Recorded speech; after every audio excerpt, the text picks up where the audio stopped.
afternoon, everyone. Bonjour à tous. Thank you for joining us. Good afternoon, everyone.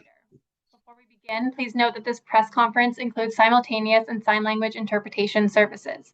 It's available either in full French or full English. If you're watching live, you can find our stream in each language on YouTube. Simply search our channels at City of Ottawa or Ville d'Ottawa. A note to media outlets joining us on Zoom, if you would like audio interpretation, click the interpretation globe icon in the bottom menu, then select your preferred language. You can ask your questions in the language of your choice. Today, we will be hearing remarks from Renee Elmakar, General Manager, Transit Services Department. Available to answer questions from the media, we also have Councillor Glenn Gower, Chair of the Transit Commission, Richard Holder, Director, Engineering Services, Troy Charter, Director, Transit Service Delivery and Rail Operations, Rami Alfagali, Manager, Customer Service, Nicolas Truchon, Chief Executive Officer, Rideau Transit Group, and Enrique Martinez Asencio, General Manager, Rideau Transit Maintenance. This time, I would like to invite Renee Elmakar, General Manager, Transit Services, to say a few words. Merci beaucoup, Kendra. Good afternoon, everyone. Bon après-midi à tous et merci pour votre présence. Good afternoon, everybody, and thank you for being so faithful. The ongoing work to meet all the parameters of the safety note from RTG and Alstom. First, I want to share with our customers what we are doing to increase the accessibility of errand service. Based on customers' feedback, we continue to enhance our errand service. Today, Errand Parabus service was implemented to provide additional transit options for Transpo customers and customers who may require accessible service. Errand Para will service Line 1 stations between Tunis Pasteur and Blair stations. Customer can book this service the same day by calling 613-560-5000 or speak to one of our outreach staff at the stations. I want to remind customers that our entire fleet is accessible and Errand Para is in addition to the Para Transpo service. We will continue to listen to feedback from customers and will adjust service where possible. C'est un autre signe qui démontre hors de tout doute comment OC Transpo est allé. This shows that OC Transpo went too quickly, but we are very reactive and will be also work on our proactivity. The requirements needed to safely resume service. First, work continues to replace the wheel hub assemblies. RTG has now changed the assemblies on 15 light rail vehicles. This work is important to increase the number of vehicles we will have available once Line 1 service resumes. Our team is proactively preparing a service plan based on the projected number of vehicles that may be available. At the same time, RTG and Alstom are working on the remaining requirement, which is to ensure that there is no contact between the wheel and the restraining rail. RTG has hired Atkins Global, who will make recommendations to reposition the restraining rails. Atkins will provide information on each of the restraining rail locations. They will outline the risk profile associated with the repositioning of each of the restraining rails, which restraining rails should be repositioned, and the amount each restraining rail needs to be moved to avoid contact with the wheels of the light rail vehicle. In parallel, work are ongoing to finalize the risk assessment. We expect to receive the Atkins report tomorrow, as previous. Once the information on the restraining rail repositioning is received and final, RTG will be able to begin the work. Adjusting the restraining rails is a labor-intensive, precise process, and it may take up to 10 days to complete. OC Transpo and RTG are working in parallel to start trial running of trains in sections of the line. Once all of the restraining rails have been repositioned, OC Transpo will conduct final trial running. This allows us to ensure that all train systems are functioning properly and we are ready to welcome back customers. At this time, we estimate that the gradual return to service may begin as early as August 14th. This is still a preliminary date, and I hope to provide more details tomorrow. I want to thank our customers for their ongoing patience. Je veux remercier encore une fois les usagers pour leur patience. I want to thank our customers for their ongoing patience. You speak and we listen to you. We understand the sacrifices that you are accepting to do, but this is about your security and your safety. So there's no compromise about that. We have heard you. We know this is a daily struggle. We are monitoring our bus service and will make adjustments where possible to improve your trips. The entire team at OC Transpo, RTG, and Alstom are working hard to ensure that our LRT system is no longer plagued by this bearing issue. Thank you very much. Merci beaucoup. Thank you. Thank you very much. I will now invite each media agency to ask their questions. You may ask one question with a follow-up. We'll now start with Ben Andrews at CBC Ottawa. Hi there. Regarding the announcement today of R1 para service, where are those buses going to be coming from? Are they going to be pulled from para Transpo routes? Where are we getting those buses? Thank you for the question. Rami is here and he will answer this question, please. Thank you for your question. We are not using existing resources. We're using additional resources that are being called upon to support para R1, and therefore we won't have any impact on the current para Transpo service. Okay, thank you. And we're hearing positive feedback about the current R1 Express service. When all this is said and done, will you continue to offer that service? I can offer this shuttle now because RTG cannot deliver the service, so we don't pay them. And I hope RTG will be able to deliver the service, so I won't have money. But we are here to hear our customers, and we'll see what can be done. But for now, for sure, I'm very happy that customers appreciate this service, and we are very lucky to have this opportunity, and we'll continue to work to resume the service and to bring back the LRT. Thank you. We'll now go to Ted Raymond at CTV Ottawa. Hi there. My first question, I'd like to hear from both Renee Amilcar and from Councillor Gower. With regard to the compensation question, I know we've been hammering this a lot lately, and it's fairly well trodden, but I'd like to hear what you have to say to riders who are questioning whether it's worth paying the $125 a month for bus pass this month or possibly next month. What is your comment to them who are concerned that the service, for half of the month the LRT isn't going to be available? Why should they pay for it? Can you talk to them? Chair, would you like to go first? Well, I can.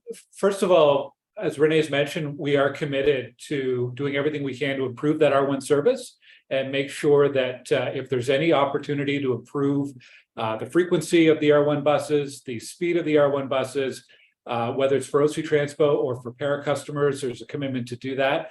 And I'll say again, we have been discussing with the mayor's office, with other city councilors, what opportunities there might be around compensation. We've had a lot of feedback over the past few days from riders as well, and it's been feedback anything from free transit for a period, but we've also heard from people saying, well, if there's any money that is available, invest that in better transit service, whether it's buses or otherwise. So we're looking at all the options and listening to feedback from customers to decide what's best to do. We can't make a decision until we have all the accounting in front of us as well. So that's something we're still waiting on, especially for the cost of the additional R1 service, the overtime, the customer service agents. It's a complicated question, but we need to get all that information before we can make a decision. Everything has been said. Thank you, Chair. All right, appreciate it. My next question, I believe, is probably for Mr. Truchon. With regard to the replacement of the axles, it seems like things have kind of slowed down a bit.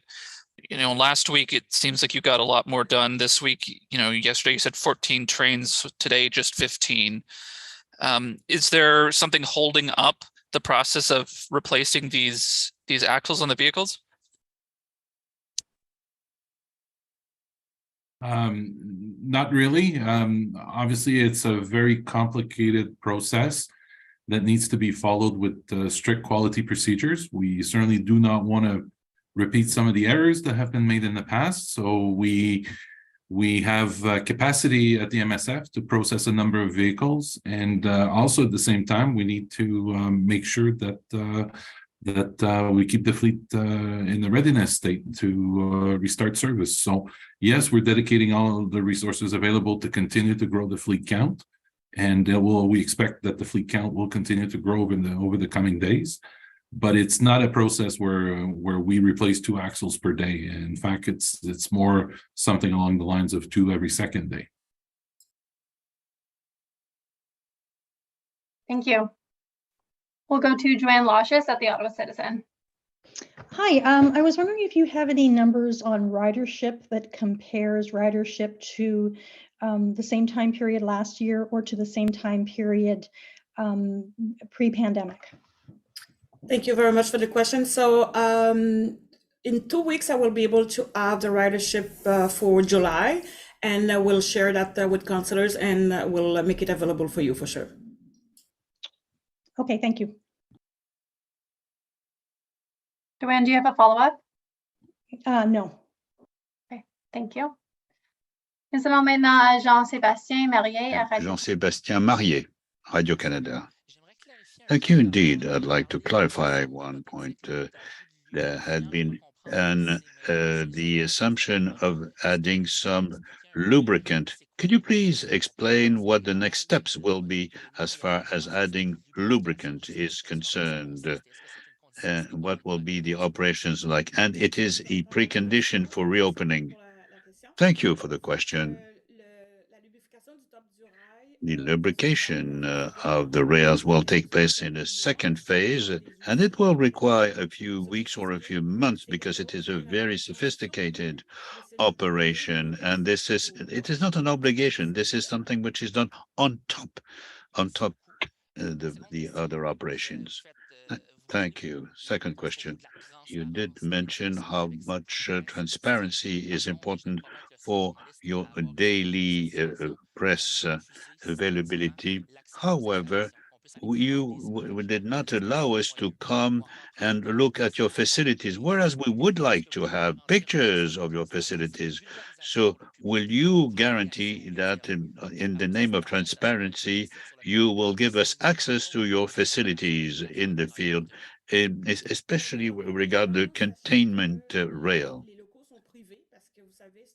Well, you should know that this is a public private partnership that we have, and so the premises are private. They do not belong to OC Transpo. Secondly, I hope you understand that we want to have the work move forward as quickly as possible in order to get back to a good and safe service. So any constraints that might change the routine of the workers and will be closely monitored, because people always tell us, oh, how come you have you're late, for instance, in the recent example of a question that was posed. So everybody wants the operation to succeed, and we do our best to answer your questions. And you have a specific requirement, you can get in touch with our communication service. However, at the moment, I am not giving access to the facilities, and I do not want either to have any other distraction. Yeah, but this is taxpayers' money that you're using, so you should be accountable, because it is, and maybe Enrique Martinez might be able to answer the question, because people did pay for such facilities, so people will want to have some kind of confirmation of your statements. No, I do not want people at work to be distracted because I want deadlines to be kept.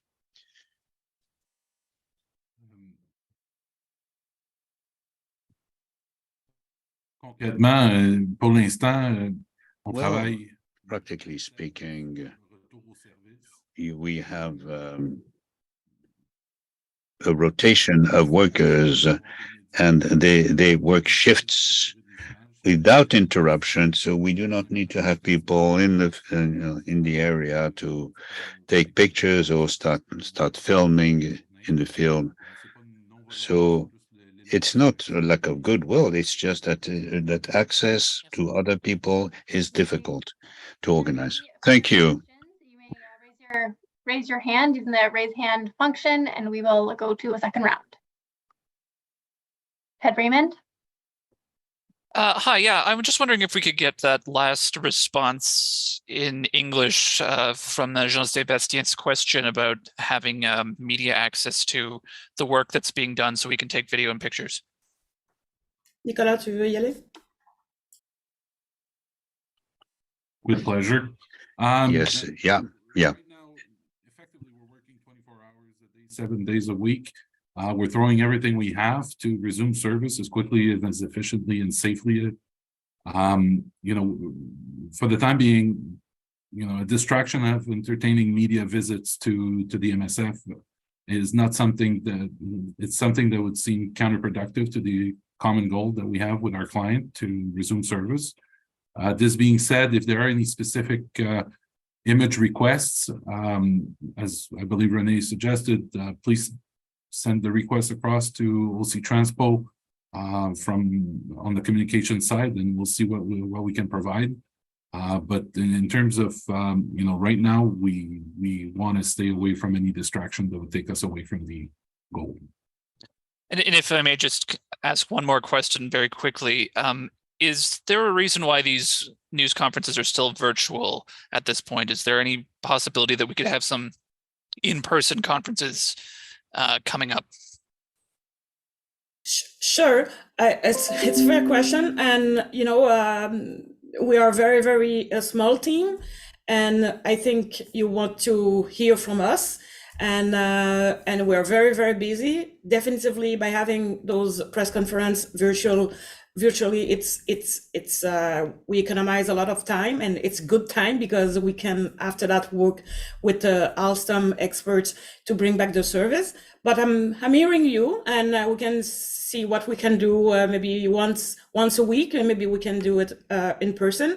But it's not sustainable for us to have in person daily. It's not sustainable for me, definitively not.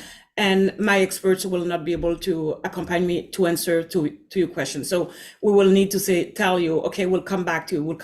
I think you prefer to have answer immediately. And so we can work on that for sure. As I said, maybe once a week, but not daily. Thank you so much. Thank you. We'll go to Joanne Lashes at the Auto Citizen.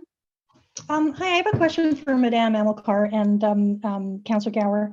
The $39 million deficit in the transit budget, how is this going to affect whatever flexibility you have in terms of offering people compensation for their frustration and their more time spent in transit? Chair? Well, ultimately, any decision around compensation, if it involves money, is a responsibility of Ottawa City Council. And as a municipal government, we cannot run a deficit. We cannot overspend. We're already projecting at least a $39 million deficit. We have requests into other levels of government to help us cover that deficit. We would need to find a source of revenue elsewhere. Our reserves are rather low right now due to last year's deficit and this year's deficit. Anyhow, it's just our transit budget, like every other city in Canada, is under a lot of pressure right now. So we need to be cognizant of where any money comes from. And a follow-up question, can you tell me, or are some figures coming up in terms of how the events of the last 2 weeks are going to affect that deficit? Yes, absolutely. It's something that that I've asked for, and I think the mayor's office as well, in terms of an accounting of what all the costs are involved in this. And it's, I think, as Madame Amilcar has mentioned either today or previously, it's information that they're assembling for us. Yeah, I'm working on it with my team. Yeah. Thank you. Last but not least, we'll go to Ben Andrews. Hi, I'd just like to revisit my Transpo question from earlier on. So the answer was that it wasn't going to draw from existing resources, but in that case, where is it drawing from? Where are those buses coming from? Amy, are you good to go or? Yes, thank you for the question. When referring to resources, it's not just the buses. We also include operators and their time. So we're using additional sources that were not originally scheduled, or that's usually using overtime to support this initiative. Thank you. Okay, a follow up to that then is, so I mean, which buses are they that are being put on this route? Yeah, okay, I can take it. So normally we offer the Transpo with the people who will book the day before, so we can maximize our we can optimize our operation. When we accept daily booking as we propose, it's not optimal, so that costs us a little bit more. But because we want to accommodate people with disabilities who would like to travel the same day and who didn't book their trip with Paratransport the day before, so we can do it now because it's for a short period of time. But it's not sustainable to do that regularly because that will cost a lot of money, and we don't have this money. Your colleague just said that we have a shortfall for this year of 39 million, and so it's not sustainable for us to offer that. Okay, thank you. Thank you. Well, this concludes our media availability this afternoon. Have a great rest of the day. Thank you. Merci. Thank you.